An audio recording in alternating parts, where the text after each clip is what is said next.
Hey everybody, HomeSliceHenry here, and in today's video we're taking a look at some fun battles from the Summer Cup, where a trainer is running the newly buffed Ember, Hisui, and Typhlosion to try and nuke just about everything in its path. Now these battles were submitted to the channel by a member of the community, Doogie1, so many thanks for the battle submission.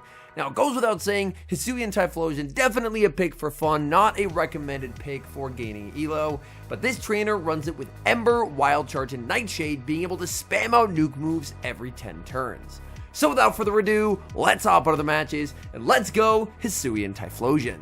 Off to a great start in game number 1, leading Furret into Gastrod. Gastrodon staying in is incredible news for the Furret, as Furret has a dominant matchup. Furret is able to threaten an immediate one-shot with the Trailblaze and ramp up its damage as well. Opponent puts up the shield, safe switches into Shadow Typhlosion, and this very well could be one of the Gastrodon double Incinerate teams. Thunder Punch does massive damage to Kingdra going to overfarm and pick up the knockout with the Swift, unless the opponent is willing to burn that final shield.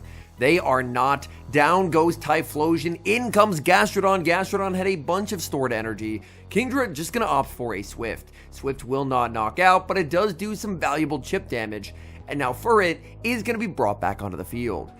Furret confidently no-shielding a Water Pulse will not knock out. Furret racing to the Swift, but gets outpaced by a singular turn.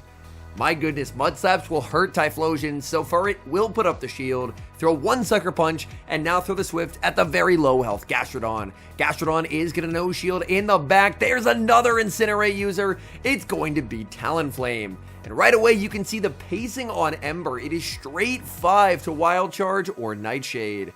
And Typhlosion is already at the back-to-back Wild Charges. Wild Charge number 1 in a Talonflame does get shielded.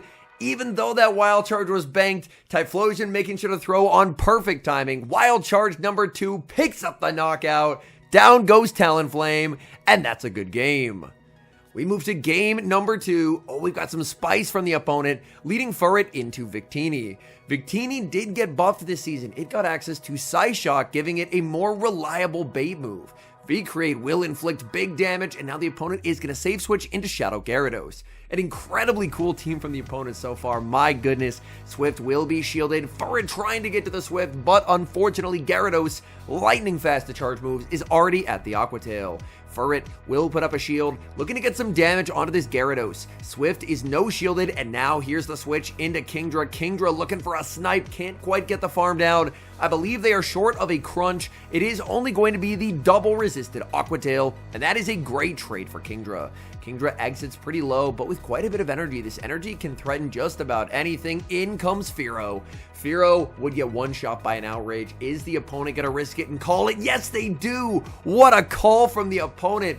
Outrage would have immediately one-hit KO'd, but they expected the double Swift, and now their Fearow is still alive. The Fearow does have quite a bit of energy as well. In comes Furret. There's the switch into Victini. Victini swiftly answered with Hisui and Typhlosion. Hisui and Typhlosion is very glassy. Psyshock is going to connect, dealing massive damage, but Typhlosion isn't going to be worried about getting farmed down here by these double resisted quick attacks. Instead, it can pick up the knockout with the Nightshade and should be one away from the Wild Charge. In comes Fearow. Drill Peck gets the shield, but they simply do not have the energy needed. Hisui and Typhlosion getting to that Wild Charge. Down goes Fearow. Man, the pacing on this Mon looks fun. The next opponent will be a tough one. Salted Koji, the 2025 Japanese national champion for Pokemon Go. And it's a bit of an awkward lead as well, leading Furret into Scizor. Save switch Kingdra going to be hit for big damage with a Night Slash, and then out comes Cradily.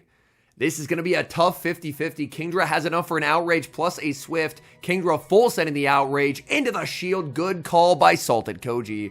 Unfortunately, Swift is going to do basically no damage. The opponent getting that 50-50 call right. And now, because of that call, this Cradily is going to be an absolute nuisance. It immediately debuffs Furret. That means these Sucker Punches are suddenly way less threatening. On top of that, Trailblaze is now not going to threaten a KO. At -1, a Trailblaze into Cradily does not do much damage whatsoever. Cradily overfarms quite significantly. I believe they are one off the back-to-back Rock Tombs. Rock Tomb does pick up the knockout. In comes Typhlosion, but the Ember just fails to farm down. And now Typhlosion will be permanently debuffed for the remainder of this game. That is bad news. In comes Scizor. Scizor will get knocked out by a Nightshade, however, unless they put up the shield. Nightshade is going to be shielded, and that's potentially good news because now shields are down. This is where Hisui and Typhlosion wants to be. So Scizor is going to get the shield in the back. Oh my goodness, it's a Azumarill, and the back-to-back wild charges have been reached.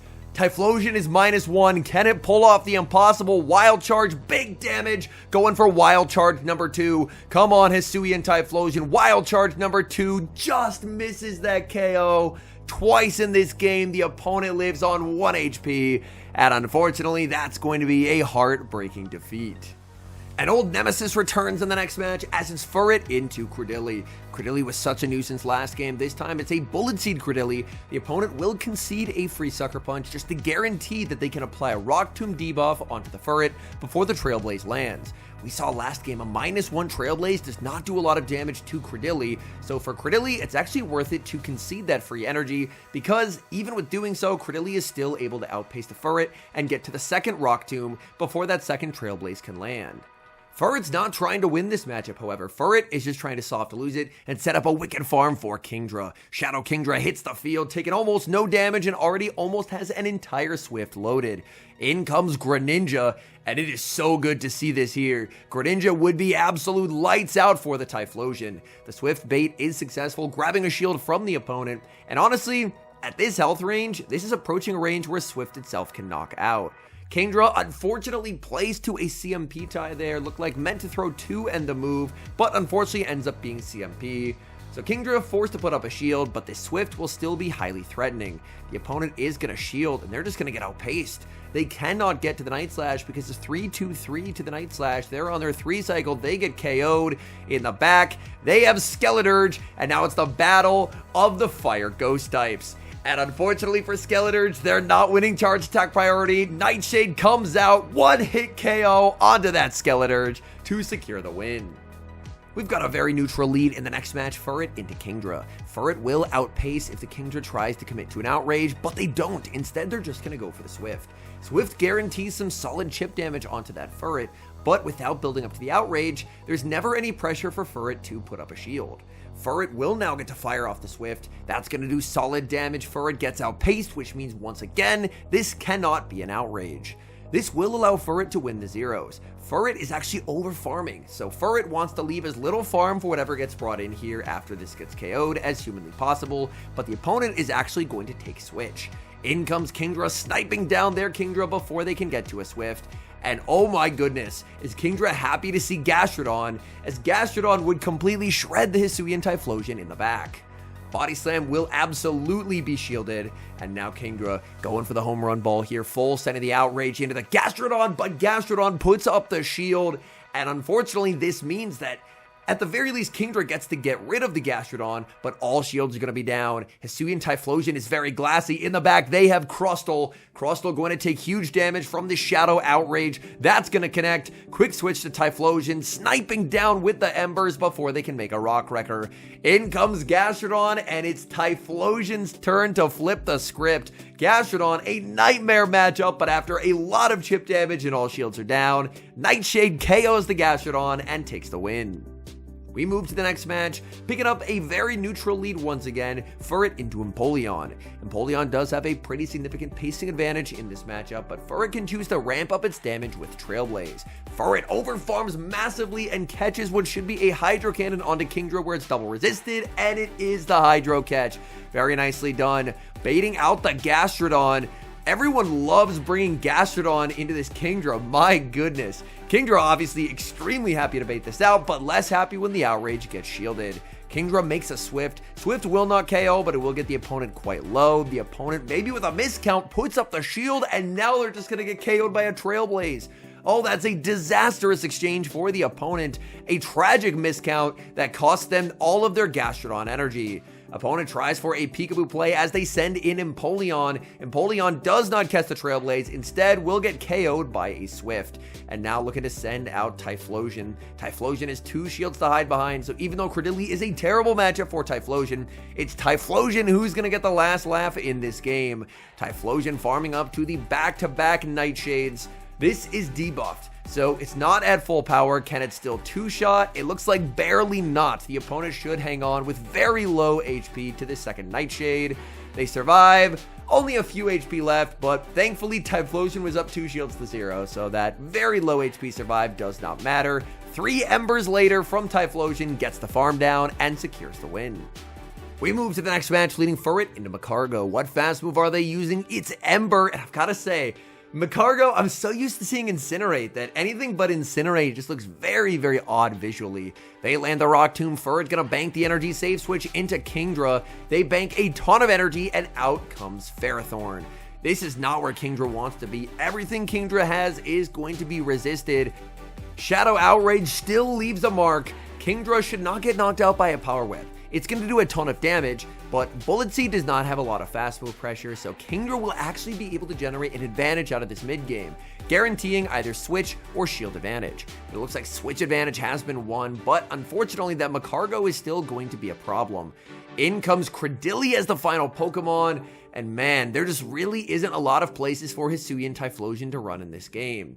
In comes the Typhlosion, but anytime you're bringing a Typhlosion into a Cradily, I don't think you're in an amazing spot. Opponent banks energy, sends out Macargo. Macargo immediately applies that Rock Tomb debuff, forcing the shield, and now in comes Furret. Furret's Trailblaze will be shielded by Macargo, and this is where Macargo's increased pacing due to Ember is really helping them out. Unfortunately, Furret's just going to have to let this go, but I really don't see a path towards winning this game. To be honest, there's just too many Rock Tombs and not enough shields. The opponent will use their final shield here. They lose charge attack priority to the Typhlosion, but even with that misstep, Cradily's so far ahead that Cradily should always make 2 Rock Tombs before a second Nightshade can be reached by the Typhlosion. Typhlosion will put up the shield on the Rock Tomb, and the pacing is just not in Typhlosion's favor, as Cradily will get Rock Tomb number 2. Typhlosion did the right thing there of not throwing until the double up, because a -1 Nightshade just simply would not be enough damage to pick up that KO. Furret into Shadow Palkia. Shadow Palkia has 9-turn Aqua Tail pacing now, so Palkia will have a pacing advantage in this matchup. Furret with an immediate no shield. That Shadow Aqua Tail leaves a mark, my goodness. Furret gets absolutely rocked, returning fire with a Swift, and unsurprisingly, Palkia puts up a shield. Most Palkia teams are structured where Palkia is going to be double shielded most games just because it has an incredible ability to generate a huge advantage. Opponent denies the Kingdra farm down and pivots out into Charge Bug. A smart play from the opponent, as Palkia has some pretty nice value against the Typhlosion if it can see that matchup later on, because Embering down a Palkia not going to go particularly well. Outrage lands, picking up the KO. Back in comes the Palkia, but the Palkia pays a heavy price. Palkia, unfortunately, after taking those Dragon Breaths, I think can actually be Ember down. Aqua Tail does get shielded. In the back is going to be a Galvantula. Oh my, this is a spicy team from the opponent. The double Bug Electric. Unfortunately, this Shadow Galvantula just cannot get the farm down. Galvantula going to get immediately knocked out by the Nightshade. In comes Palkia, and Palkia just got Embered down. That's a devastating day for Palkia enjoyers. And now we move into the final match, and it's a familiar lead, leading Furret into Scizor. The safe switch into the Kingdra, unanswered from the opponent. Kingdra gonna go for the Swift right away. Swift grabs a shield, out comes a Azumarill. The opponent may have been looking to try and bank a move on the Scizor and switch out, but they mistime it, and now they're down a shield. The switch clocks are misaligned, and that's very valuable anytime you're in a bad matchup. The Azumarill just continues to overfarm, and that's quite bad for them because this should potentially allow the Kingdra to escape this matchup, and it does. Azumarill farming up to 100. They will finally throw a charge move. That's going to be the play rough. They continue to bank energy. In comes Scizor trying to snipe down, but a Night Slash will not KO Furret from this health range. Furret can survive. It's going to be a CMP tie there. The Night Slash fails that KO, and Swift will do some pretty valuable damage. Now the question is, can Typhlosion potentially get this farm down? Will an Ember KO? In comes Typhlosion. Looks like Typhlosion got 1 turn bring in there, which is very unfortunate. It wouldn't have been enough for a farm down either way. There is that farm down. So the opponent gets the move either way, even without the 1 turn. And now, let's see. It's going to be a Tentacruel in the back. That's not what I was expecting, to be honest. Tentacruel is going to CMP tie the back-to-back wild charges with a Scald. Wild Charge lands, devastating damage onto that Tentacruel, and I think you kind of just have to shield and switch, predicting a snipe. There is the Azumarill. Azumarill just going to look to farm up. Azumarill, unfortunately, by letting Kingdra reach the Swift, they lose the game. Azumarill can never double up on moves, and I think the opponent just realized that they just, at that point, didn't throw a move, because even if they do, they just lose the game because there's a move banked on Typhlosion. Kingdra is just going to take both KOs, and that is a good game. All in all, these are some extremely fun battles, so many thanks to this trainer for sending them in. As I mentioned at the start, Hisui and Typhlosion, it's not a Pokemon that I recommend for climbing in the Summer Cup, but I really like seeing these like more anti-meta spicy Pokemon get a little bit of increased viability as well. Hisui and Typhlosion is definitely in an awkward spot. Obviously, with the rework to Ember, being able to spam out these moves is really nice for Hisui and Typhlosion, but Hisui and Typhlosion definitely has several large factors working against it. The first of which is its stats. Hisui and Typhlosion is very, very frail. We saw in these battles, even neutral fast move damage, those Dragon Breaths from Palkia were just deleting Typhlosion. Add to that the fact that it's a very crowded field being a Fire Ghost type. There's already Pokemon like Alolan Marowak, Chandelure, Skeledirge. Skeledirge is definitely the best of the three. I mean, Alolan Marowak did get access to Flame Wheel, but even that isn't seeing a ton of play at the moment. So I think life is tough when, even though you're definitely improved, you still have issues with your stats, and there's a lot of other Fire Ghost types that already don't see a lot of play. So that's part of why I mentioned that Hisui and Typhlosion, it's definitely more of a pick for fun than for climb, and if you're just looking to have a fun day of battles, trying to land some nuke moves, Hisui and Typhlosion could lead to some fun sets, but it's not a Pokemon that I'd recommend for serious elo gains. Anyways, thank you guys so much for watching. If you enjoy watching content like this, please do consider leaving a like on the video and subscribe to the channel if you haven't.